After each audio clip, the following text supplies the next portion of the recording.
Hey, everybody, welcome in. It's the Poor Man Fantasy Football League podcast. We're the fantasy football show that gives you a peek inside the life and times of our Dynasty League.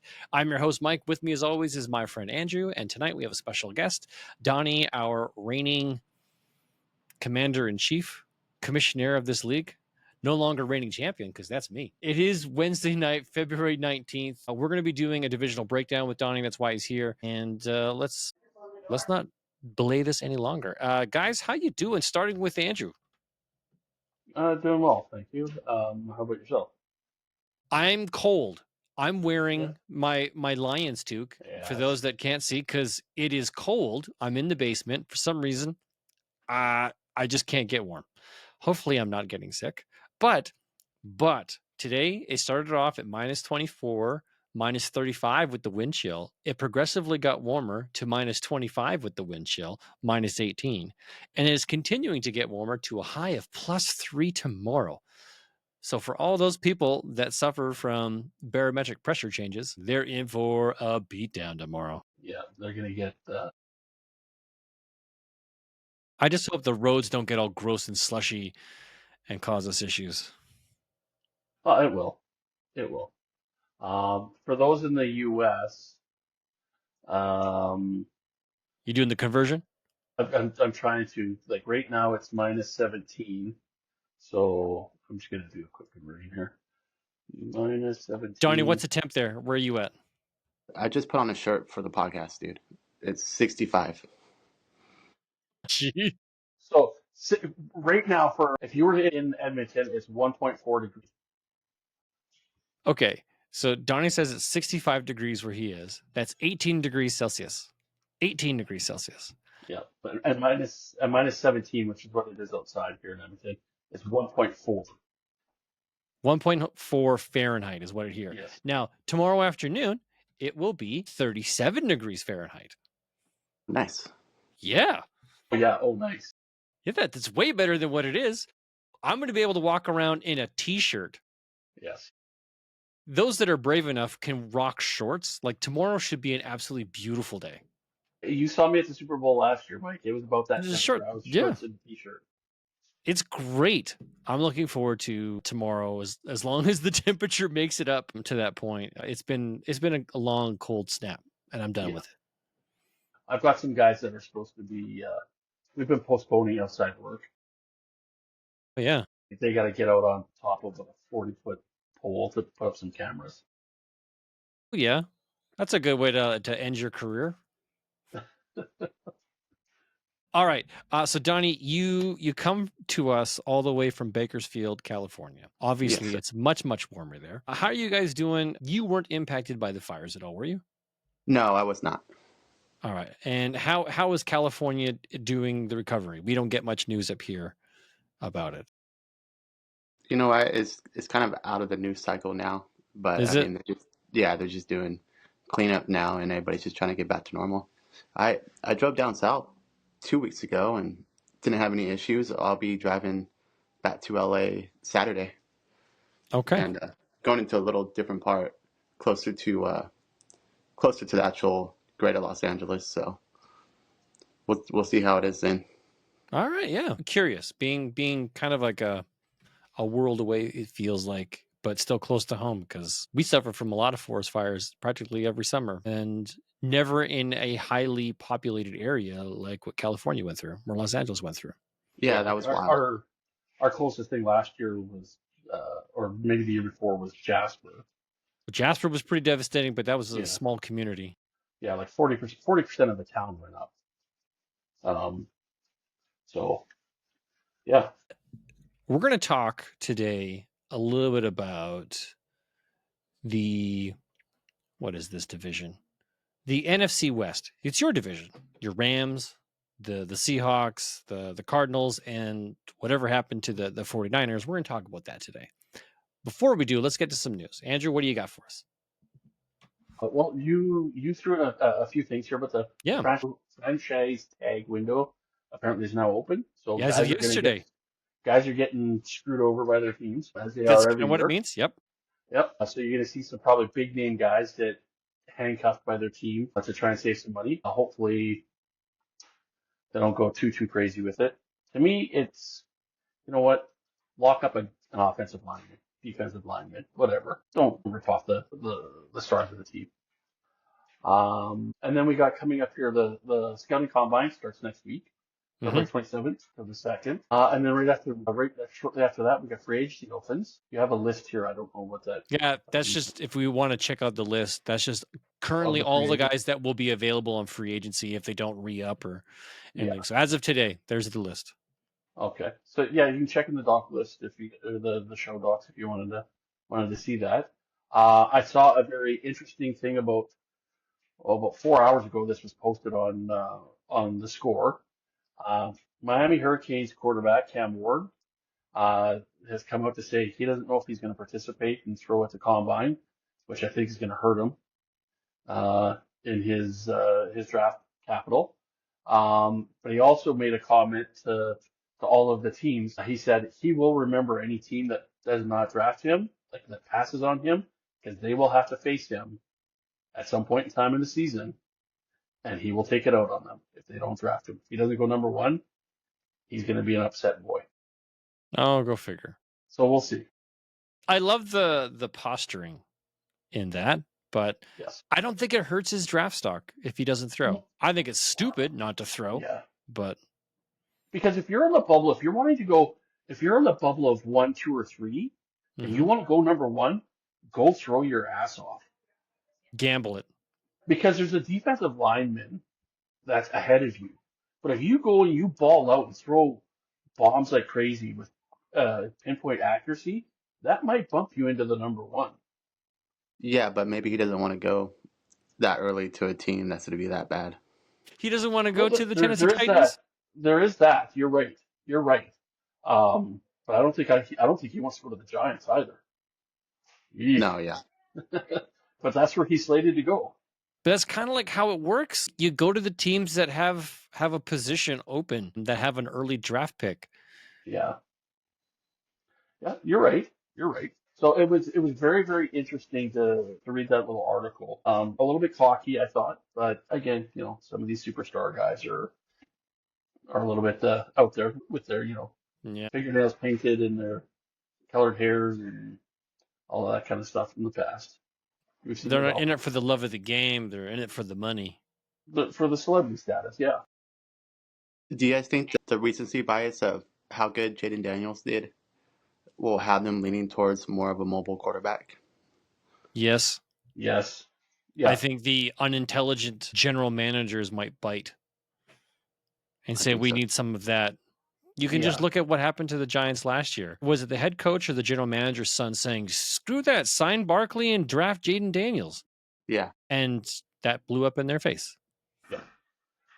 It even looked like the year before with the Texans, their quarterback, very, very mobile as well. I think that's a trend starting to get set. Pocket passers are few and far between.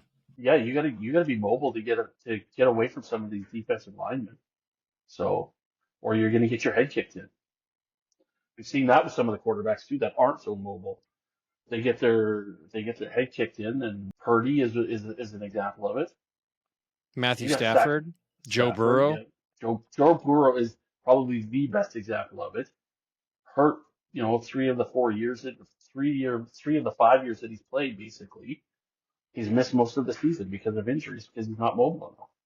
Yeah. You gotta save yourself, especially when your offensive line isn't as good as the defensive lines out there. It seems like defenses are catching up to the offense for speed and agility and being able to read the play and stuff like that. You see more and more sacks and stuff like that. You know what? Here's an interesting stat that I heard about the Super Bowl. How many blitzes did the Eagles run on the Chiefs? I would say probably 75% of the plays there was a blitz. 0. The answer is 0. They blitzed nobody. They only pressed with 4 men. That's it. That's all they pressed with the entire game. 100% 4-man front. What that allowed them to do is put all of those linebackers into fields of view to block or disrupt any pass at Patrick Mahomes. That explains why Patrick Mahomes couldn't make a throw. But it's unreal to think that those 4 guys Just four guys applied that much pressure throughout an entire game. Yeah. That's amazing. Yeah. Well, Like, it's terrifying. You see it with teams like the Raiders with Max Crosby. One guy can disrupt it. Sure. As bad as he does, right? So if you got a strong four-man front, that just like, okay, well, now you have to run. You have to be mobile and you have to get around us. Yes. But if you don't, we're going to get you. Like, okay, when I heard that stat, because I'm not that affluent in the football acumen, so you're watching the game, you're watching it, you're looking for elements that you're looking for. Like, I never paid attention. I just assumed they blitzed the hell out of them to get that many sacks and pressures. But no, it's just four guys. Well, they must have had a spy on him too then, because he didn't run very much either. Yeah, I don't know exactly. He didn't run for like 100 yards in the game or anything like that. No. That's not really Patrick Mahomes' game anymore either. No, it's not. It's not. But yeah, interesting. Very, very interesting. So defensive players, you were right. I think you said it. Defensive players and defensive schemes are on the rise. They're becoming very athletic and intelligent. That just leads into the next point of our news. I pulled the offensive players out of CBS's mock draft that was posted this draft today. This is their most recent one. And there's only 9 offensive players in the first 32. Round. Yeah, it's almost all defensive players. So we'll quickly go through and see if you guys think, man, that guy's graded too high, or that guy, don't even know who that guy is or why. With the number 2 pick, the Giants take quarterback Cam Ward. With the 3rd pick, this guy can play defense or offense. The Browns take Travis Hunter. Yeah, see, this is who I wanted to talk about, Travis Hunter. He can play wide receiver as well. That's why I threw him on the list. Go ahead, Donny. What were your thoughts on him? I'm just curious if teams will, I'm guessing he's going to be drafted for his defensive ability, but I'm wondering if there'll be packages on offense where they will contribute him. The article I read said just that the Browns are taking him to be a complement to Jerry Jeudy. So he's going to they look like they're going to use him as a wide receiver. Okay. And it depends. I guess it depends on the team that takes him. If they're in badly need of a DB, they put him at corner. It's a 2-for-1. Yeah, it's a 2-for-1 deal. He's the next Deion Sanders. That's kind of what we're hearing, and he's going to the scouting combine as a cornerback, as a DB. Okay. So he's not going to run with the wide receivers. Now, any team that does draft him, I guess they have the ability to have him play both ways and kind of see where he slots in. Like, it's just kind of unique to have a player that can do that on both sides of the ball. Yes. Yeah. Yes. And I think that'd be the best way to utilize him, man. Yeah. Sprinkle him in here and there at wide receiver, but have him mainly as a cornerback. Like, for a team going up against them, which side do you practice for? Do you practice for him to be on the wide receiver, or do you practice for him to be a DB? Right? Like, what schemes are you going to throw at? Right? Don't know. It's almost like the guy from New Orleans, the tight end, quarterback, wide receiver, Taysom Hill.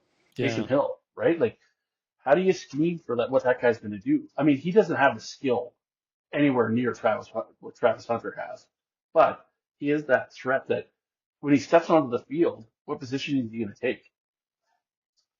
Right? Does he ever leave the field? Yeah, well, that's just it, right? He could stay on. I do think he's top 3 guaranteed, though. He's going to go 1, 2, or 3. Yes. And I would like to see him go number 1. I think he's earned it. Just unfortunately, from the standpoint, that would be a really good move for Tennessee. Get a young receiver, cornerback, a guy they can kind of anchor around, and then tank the season like they always do, and go get a quarterback next year. Yes. Yeah, 100%. And what better way to tank than grabbing Aaron Rodgers when he gets? Yes. Oh, jeez. Yes. All right. Who's next on the list here? He's staying with his teammate. Number 6, the Raiders take Shadur Sanders, quarterback. To me, I still think that is way too high for this kid. I don't think he's got the goods. He is not a number 2 quarterback in this draft, I don't think. He didn't take Colorado and put them on his shoulders and take them to the national championship. I don't see the skill there. I don't. I think it's all hype because of his dad, and the comments that his dad made 2 years ago about my kid is not going to the draft unless he's the number one guy, and this and that and the next thing. To me, it's all hype. Either one of you guys have a thought on Shadeur? I agree. I think he's still the number 2 quarterback in the league, but or in this draft class. I just don't think that he's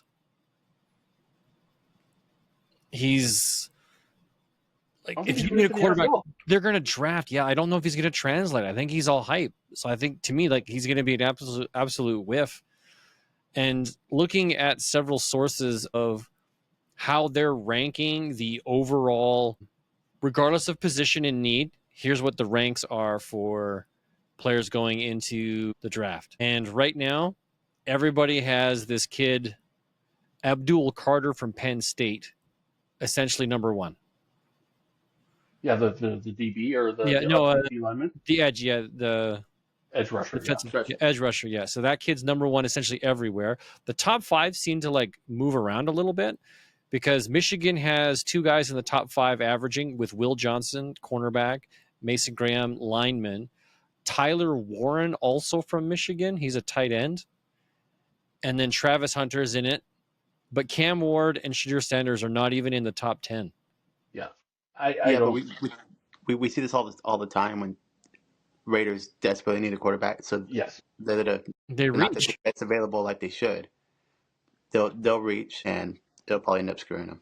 Yeah, so it looks like those kids, Shedeur Sanders and Cam Ward, are top 20, but not top 10. So when you're looking at the talent they're going to pass on, like, that could be costly. This is going to go back to in a 1 quarterback league. This is going to go back to like the way you've always called it, Mike. 3rd or 4th round is where you take one of these kids, because they're not superstars that are going to light it up and be a top 5 quarterback in the NFL. Yeah, but when you're looking at the NFL draft, the NFL teams are thinking like a super flex. Yes, that's how they. Yeah, because they have multiple guys. You're right, 100%. Mike, you had mentioned the next guy on the list, number 9, tight end Tyler Warren, goes to the Saints. Don't know a lot about him, but good. Well, his last season, Tyler Warren had 104 receptions. He's 6'6", 261 pounds, out of Penn State. He had 1,200 receiving yards, 8 touchdowns. He had 218 rushing yards. Had a decent season for a tight end. I'm not sure he's Brock Bowers caliber. I'm not sure where he falls into that, but we'll see how it goes. Next on the list is the first running back going to the Cowboys, and that's Ashton Genty. Yeah. So, Boise State running back. Yeah. To me, again, it seems a little bit odd that the first running back isn't even in the top 10. But that's how strong the defense is. Next was number 19. So we dropped from 12 all the way to 19. Wide receiver Teratoa McMillan goes to the Bucks. So I wonder if they're maybe thinking Godwin and Evans on their way out. Can I get a new young kid? I think so. Yeah. They have Jalen McMillan. I'm not sure if they're related to this guy, but Mike Evans is probably sticking around for 1 more year, and Chris Godwin is a free agent this year. Yeah. Is he ever come back from his injury? I don't remember. Godwin, no, he didn't play in the playoffs. I don't think. He just. He's a next year kind of guy. Yeah, he was doing so good too. Yes, he was. He had a strong first half, and then then we go to number 20, another tight end, our beloved Wolverine, Colston Loveland. Yeah. Going to the Broncos. I don't like that place for him. The Broncos. Because they don't really use tight ends too much. Not since Shannon Sharp was there. I don't see that's a good landing spot for him. Not really. I really hope he goes to the Chargers, to be honest with you. Yeah. Yeah. And that's the next pick for an offensive player. And that's a running back, Bashul Tutin. I don't really know anything about him either. Well, let me tell you a little bit about this kid from what I can read here. Where is he ranked? Is he even on? Ooh, he's not even top 50. Yeah. In this list. Why? How many running backs are before him? 1. He's the number 2 running back. Ashton Genty. Next available or next best running back though. I'm guessing. I'm not seeing him in any of these lists. Where is he? And then he's going to the Chargers. And then while you're looking him up, the last guy in the first round is pick number 25, wide receiver Amika Ejbuka. Goes to the Texans. Which I think is kind of neat. Reunite him with his. I mean, that could be. Is that saying there's going to be a little bit of a change in the guards for the wide receivers for the Texans? I think so. I think Stephon Diggs is gone. Nico, but yeah, I think Nico's staying. Tank Dell's hit or miss. He hasn't really. Yeah. I'm not sure if he's falling out of favor or what the deal is there. Or are they looking past Nico? No. I just think they want to have a solid 2, a reliable 2. Sure. And then they can move Tank Dell to the 3, where he can take the top off of defenses. Well, yeah, you're right. Like, yeah, if he just comes through the slot and opens up the field, then you got 3 kind of guys that can stretch the field a bit. Yeah, might be an interesting combination. And then, yeah, that's it for the first. Jeez. Okay, that Bashal Tootin is ranked 110th. Is the 8th quarterback on the board, or 8th running back on the board? Is that how this goes? Yeah. Interesting. He's number 8 in this positional ranking from CBS and NFL.com. But I wonder why the Chargers would take him 22nd overall. Well, it's just somebody speculating that he fits their scheme. Yeah. He runs good in that scheme or whatever. Yeah, because Travion Henderson from Ohio State should be a little higher on that list. But I don't know this kid that well. So that's the fun part of the offseason is we're going to get a chance to hear a lot of stories, a lot of speculation. And we know not all these guys are going to hit. Not all of them are going to work out. And some walk-ons they're gonna outperform, like Bucky Irving. Yes. Or you even get a guy that blows everybody away in the 40 and climbs up the chart because now everybody's all excited about his speed. Or a guy does super well in the weightlifting part and nobody realized he had that much power, especially if he's like a running back, and he could end up climbing up the charts because of it. I would love to see a significant change. Oh, did we lose you, Donnie? Looks like you're frozen head. Oh, okay, you're still there. All right, so we all know that players can hurt their draft capital at the draft but still recover when they hit the field, right? Yes. Take Kyron Williams, for example. Was super slow at the combine. Yeah. Fell in the draft, finally got a chance to play on the field, and essentially took the job and has now been running away with it. You can never judge a book by its cover. Yes. And then you had guys that just blew everybody away in the 40. Everybody thought, oh my God, he's going to be like the speediest guy in the world. And then when it translated to the field, he couldn't handle getting hit and turtled. Yeah, his game just they don't translate. Think about how many first-round wide receivers do we see don't translate to the NFL? Yes. It just doesn't work out. You know what? I was just wondering if that running back projected to go to the Chargers, if he did really well in the Senior Bowl or something. Maybe that moved his stock. I don't know. Will be. Yep.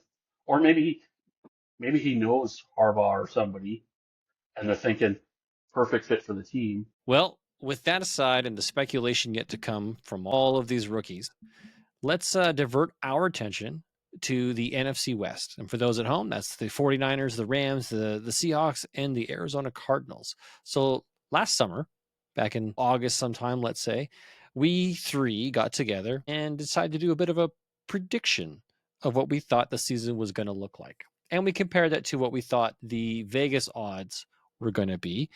And at the time, Fox Sports was the only one that had a predictive model out. And how they thought they would go is Fox Sports thought the 49ers would go 13-4, the Rams would go 10-7, Seattle would be 7-10, and Arizona would go 8-9. Here's how they actually went. San Francisco imploded, going 6-11. The Rams paid out. They went 10-7. Seattle surprised, going 10-7, and Arizona delivered on their 8-9, oh so exciting finish. Now, I will go first because I believed in the San Francisco hype. I said they'd go 12-5. They did not. I did go 10-7 because I do like the Rams and what they had going on, and they hit that mark. Oddly enough, missed the playoffs with a 10-7. Donny, can you explain to us how that worked? Rams didn't miss the playoffs. Yeah, they lost in the first round. No, they made the playoffs. They made the playoffs at 10-7, Yeah, even though they tied the in Seattle as a wild card. Yeah, okay. Yeah. Sorry, my apologies. So the Rams 10-7 tied Seattle, but Seattle ended up as a division winner. No. Rams won the division. So it was the other way around. Won the division. Seattle didn't make the playoffs. Rams. So I had that reversed. The first home game. Yeah. Okay. Rams lost in the second round to the Eagles. There we go. Okay, so Seattle went 9-8 in my predictive model. Did not do it. They went 10-7. Missed the playoffs. That was the team that missed. My apologies. So I hit on the Rams and I hit on Arizona. This is the first one I actually got right in our render of reviews so far. So congratulations. Andrew, how'd you do? Again, like all three of us, we were a little bit higher on San Francisco. I had them at 12-5. But those injuries on that team just devastated. Ooh, yeah, kept creeping up. Yeah. I was a little bit more conservative with the Rams and had them at 9-8. I wasn't as convinced as you guys that I didn't think their quarterback was gonna. I didn't think Stafford was gonna do it. He had a better year than I thought. The whole team had a better year than I thought. I mean, I was only out by one game, but what have you. Seattle, I was not in favor of. And I'm still out to lunch on them. I don't know if, again, I'd probably put them at 6-11 again this year. Because the jury's out on Seattle for me. I don't see any consistency with that team. They're just getting older. And then I had Arizona at 9-8, and I think I had an asterisk beside them because I think I had picked them to be second in the division. I think you also had them making the wild card spot. Yeah, I think that was what the asterisk was. So I was off by that one too. Because I thought with Kyler Murray coming back, I thought maybe a little bit more consistency on the offense, and with Marvin Harrison Jr. going there, I thought they might be a little bit stronger. But all right, Donnie, round it out. How did you do with your predictive model? Okay, you'd have to read it to me. Okay, so Donnie, you went 11-6. You were the lowest on San Francisco, and obviously for some kind of weird insight, you were the best. So congratulations. Yeah, closest just your hate for him.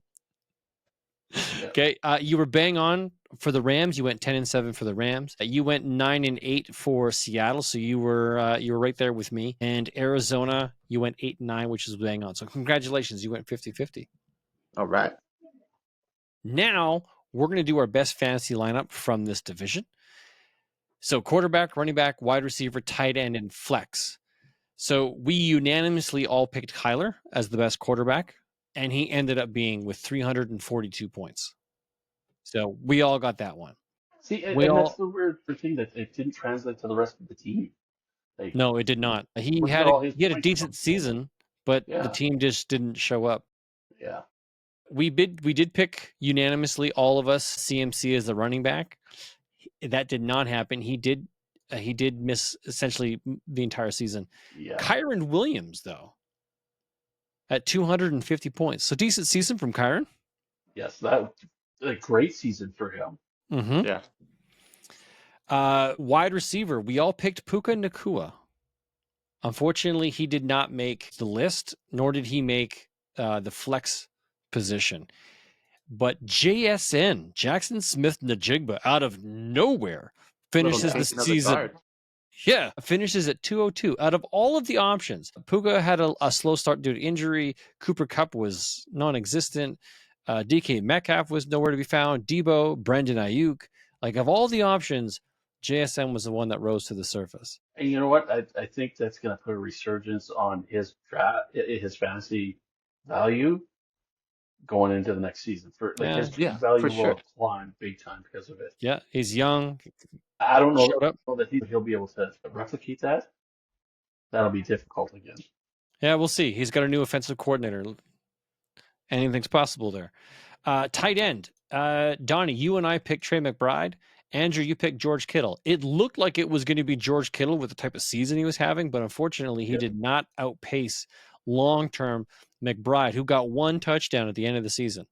So one touchdown, put him over the edge. Put him over the edge, baby. That's how it works. But you know what, though? I think if the rest of the team didn't end up in the Wambulance, I think Kittle probably would have had a better year. I think Kittle had an amazing year regardless. He was the only solid rock that played for this team all year long. So I want to give a lot of props and everything to Kittle. He had a great season, but Trey McBride just had a better one. So that's kind of where the Kyler points might have fallen. But then again, let's look at our flex plays. I picked Kyren Williams. Andrew, you picked Kyren Williams. So we get it kind of like a half point because he finished as a number one running back, not as a flex. Yeah.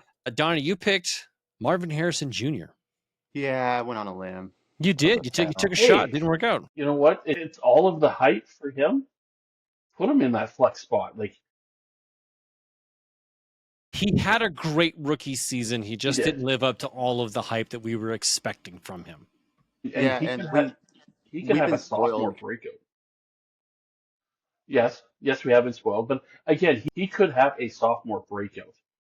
I would think that's probably in the cards as he continues to progress and the team figures out how to utilize him. Yes. Now, this is what surprised me is it wasn't Marvin Harrison Jr., but it was a teammate in James Conner. James Conner was the best flex play in this division at 226 points. He's so good. Yeah, and he renewed his contract.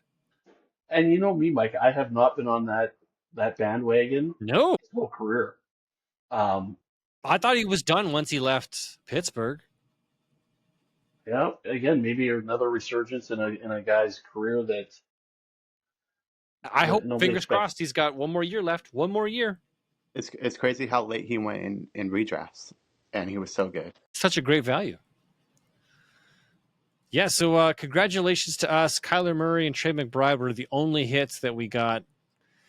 I look forward to doing this again over the summer. Jeez, I only went 1 for 5 in this one. Now, Donnie, now that we're here and at this stage, I want to ask you some questions about your Rams. Yes. They're shopping Cooper Kupp. Yeah, that annoys me, man. That annoys me. As a fan or for who? In what sense? Explain. It's got to be my fandom. It's just he's one of those guys that I wanted the Rams to just show love, man, and just like what they did with Aaron Donald, I wanted him to retire with the team. His contract is just $12 million this year. It's not crazy. They have $46 million in cap space. I understand he had an off year, but still, he's like a face of the Rams, and he's not one of those diva wide receivers, you know. No, he's not. You don't hear a lot of drama. No drama at all. So I don't get why they're doing this, or is it all just a smokescreen? I don't know. Okay, it does look like he's taking the classy route. He was the one who made the public announcement that the team is looking to trade him. I don't know what that's going to look like, what kind of market exists for him out there, especially after the performance that he had last year, which is kind of like around injury, not necessarily around what he's capable of. Here's the thing. If Adam Thielen can have the year that Adam Thielen had, Cooper Kupp can have that next year. Yeah, totally agree. Well, let's see what happens. The only thing that makes sense is cut that contract and just go really young. I mean, Puka's still on his rookie deal. Maybe they really like a wide receiver in this draft class. They'll reach on. Okay, so the answer be this. Sorry, go ahead, Andrew, and then I got two questions for you. If he wants to stay as a Ram, as like a senior statesman, as a guy that mentors the young guys, take a 2 or 3 year, $3 million cut, and be the wide receiver 3 or 4, and earn your way back up. Maybe that's the end game to try to get him to restructure and take less. Yeah, or maybe they're going to slap the franchise tag on him. But he's not wanting more money. He's not a free agent, though. I guess, he's not a free agent. It would have to be a trade. And then what would they even get for him? A 6th-round pick? Yeah, you're giving up a good quality draft pick to get a guy that's old that you got to pay for. So it's not going to be a good draft pick. It will be a 6th or 7th rounder. Yeah, so I don't know. It's hard to see what the big picture is for all of that, unless really they are trying to get him to renegotiate a lower rate. And it's all hype. Who knows? I just hope it all blows over because I would really love for him to stick with the Rams. I mean, preferably retire, but I mean, at least a couple more. Okay. So then I have two questions that I'm going to kind of like couple together to get one answer from you. First question is, how much do you believe in the Rams trading Matt Stafford or looking to trade away Matt Stafford? And two, what do you think the alternative solution is going to be if they do move on from Matt Stafford? I just don't see it. Stafford still looks good. He played great last year, and then if they trade him away, who's out there that they can grab? Because you don't want to. They have a good team in place. You don't want to grab a rookie and just hope for the best. The guy's there that Stinson Bennett. He's had his issues. He doesn't look good. And then you got Jimmy G, who is capable of getting going 55, going 500. I don't see him putting you over the top like Stafford can. And yeah, Stafford makes his mistakes. So unless there's a trade where there's a quarterback that we're not even thinking about being traded, um, I just think they run it back again. They made it to the second round of the playoffs. Their defense is only to get better. They just need to shore up their cornerbacks, and I think they can make another run. Okay. All Well, right, Andrew. the rumor that was thrown out this last week The is Raiders. no, No, the Giants. no. That's the thing. There's all these rumors. Minnesota stays pat with Sam, and JJ McCarthy gets traded to the Rams. That was Oh, the I'd do rumor that I deal. heard. Okay, I wouldn't Yeah. mind that. I'd take that. Later, Stafford. Because, no, but it could be a battle. Throw him into camp, and it's a battle. Whoever the hot hand is gets the start, and ride that guy to the. If Stafford beats out McCarthy, then sure, he beat him out legitimately, and We're not. let him run the season. Well, not only that.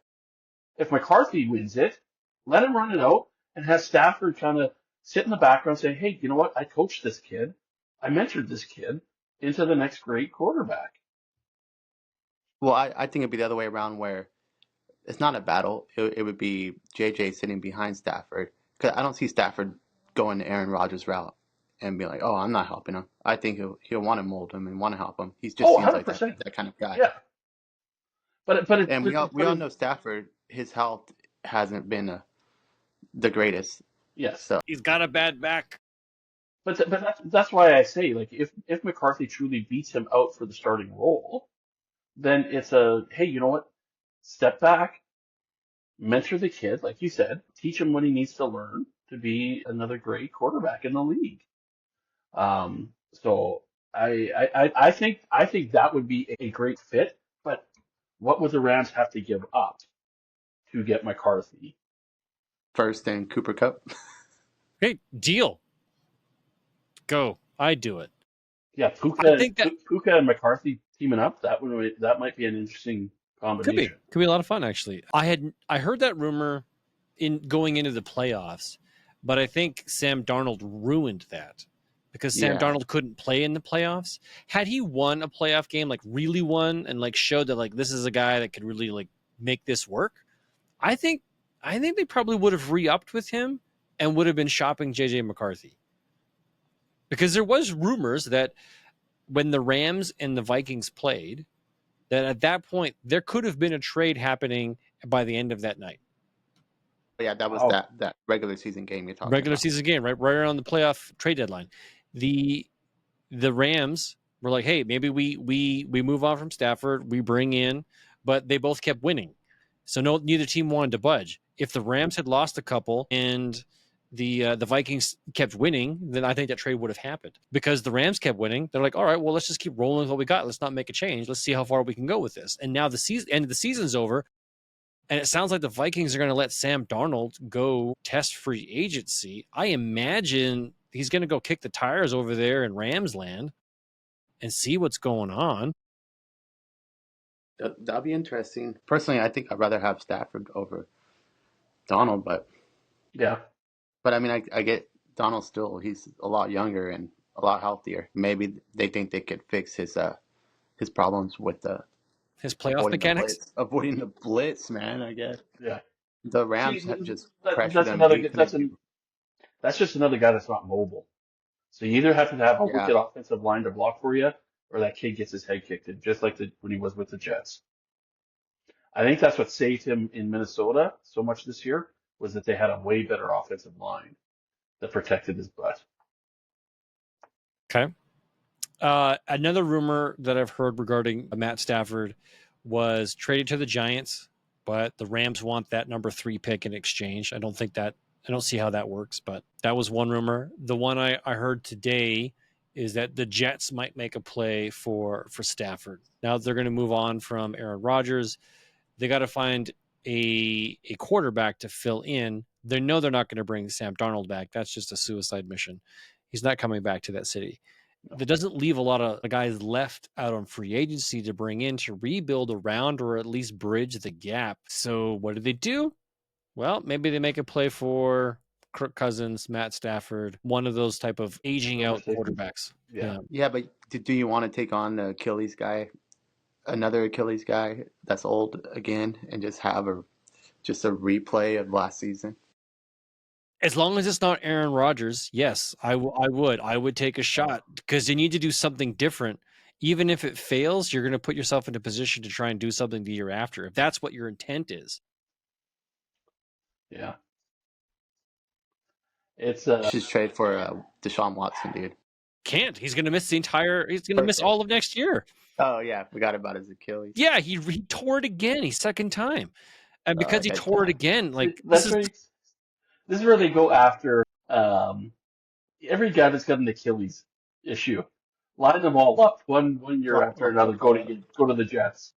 The all Achilles team. Yeah, maybe get some wide receivers and some running backs that have Achilles issues. Dante Foreman. Line them all up. Cam Akers, you're gonna be a Jet, buddy. Actually, he is a free agent, so he might. You never know. Never know. That would be interesting. Well, that brings us to the end of the show, guys. Anything else you guys want to chat about? Any questions burning on the top of your minds that you want to throw out there? Why does your team suck so bad, Foreman? I just want to say I'm excited for the combine, man. And yes. And I honestly didn't realize the Senior Bowl already happened.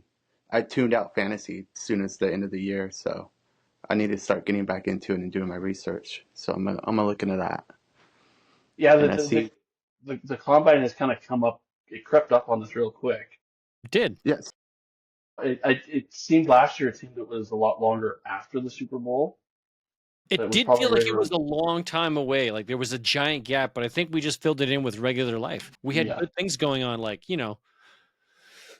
trips, beer, dining, sleep. I'm enjoying a lot of sleep. Sleep. Yeah, I gotta figure out who my Brian Thomas Jr. is going to be this year. Man, I love that pick for you. That was so good steal, man. To me, Brian Thomas is the next Justin Jefferson. I love that guy, man. He's so good. Yeah, he fell in the drafts. Guys didn't want to take an early shot on him, and he's just going to rise to the surface. You and Marvin got to stop picking these clowns in the 5th round. And ending up the 1 or 2 guy. Yeah. Or do that, but let the rest of us also try that in other leagues that we share. Don't keep drafting the same Puka Nacua in the 5th round in every league, okay? Let the rest of us try it out. Or Breece Hall, where you took him in every single league. I like my guy, I get him. You go and get him, right? You pay up. That's how it works. Yes, sir. All right. Well, thank you very much for being on the show, Donny. I appreciate your time. You enjoy your evening in your T-shirt while I'm wearing my toque. Yeah, I'm about to head to work. Hopefully you don't find any smelly spots or dead bodies this time. Yeah, man. Hopefully it's an easy, smooth night. Love to hear it. Come back next week, everybody. We got Donnie's friend Juan coming into the show to do the next divisional breakdown with us. Should be a good time. That one's probably going to be the AFC West, I believe. Yeah, that is the AFC West divisional breakdown. Chiefs, Broncos, Raiders, Chargers. Yeah, that should be a fun one, actually, because I'm pretty sure we whiffed on a good chunk of that. Yes. Thank you for joining the show. As always, from one poor man to another, remember, if it's not fun, it is not worth doing, everybody. Good night. Have a Good good night, week, guys. everybody.